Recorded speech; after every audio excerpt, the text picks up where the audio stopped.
there. Whoa, did you see him run? Oh my goodness. I don't know what this is, but that bite was freaking awesome.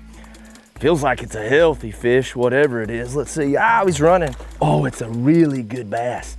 Let's see if we can boat flip him. Oh, look at him. He hit it sideways and hooked him in the side of the head. That's crazy.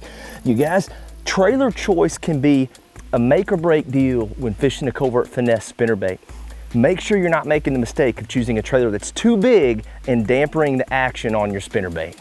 So I'll break these spinnerbait trailers down into two separate categories. Bigger, bulkier for a slower rate of fall or making that spinnerbait a little bit bulkier.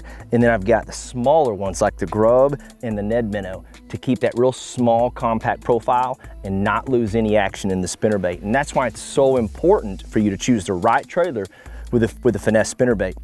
So let's start with the grub. So super small 3-inch grub from Yum. I love this because it's really small profile. It doesn't take anything away from the vibration and the tail just looks really natural fluttering through the water.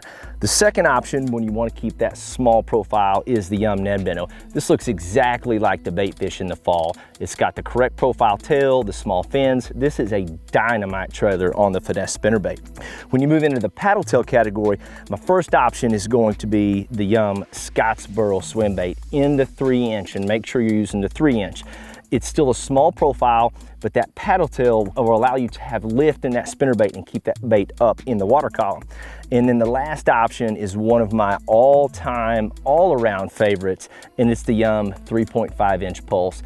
It's small, it's a little bit thinner than that Scottsboro, so you're not gonna get as much lift, but it also has a really strong paddle tail so you can get that really good vibration and swimming action. So your spinnerbait trailer is a vital piece of the system within a spinnerbait, and it shouldn't ever be overlooked. And I think it really becomes important when you're fishing a finesse or a smaller profile spinnerbait.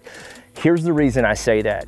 If you pick a trailer that's too big and bulky, it's gonna totally kill the action of your spinnerbait. It's gonna reduce your skirt flare, it's gonna reduce your vibration coming from the blades, and that's why it's so important to make sure that you're not over bulking in regards to a trailer on a finesse spinnerbait. So what is too big or too bulky in a spinnerbait trailer? When we're talking finesse, anything over 3-inch, in my opinion, is gonna be too big. A perfect example of what's too big, let's look at the Yum Scottsboro swim bait and show you. 3-inch is perfect, but if you go larger than that, 3.5, 4, that's way too big. Oh man, dude, he attacked that thing. I watched him come right off the corner of that rock. It's a nice one too. Sitting there waiting for a shad to come by. Trailer choice is really important.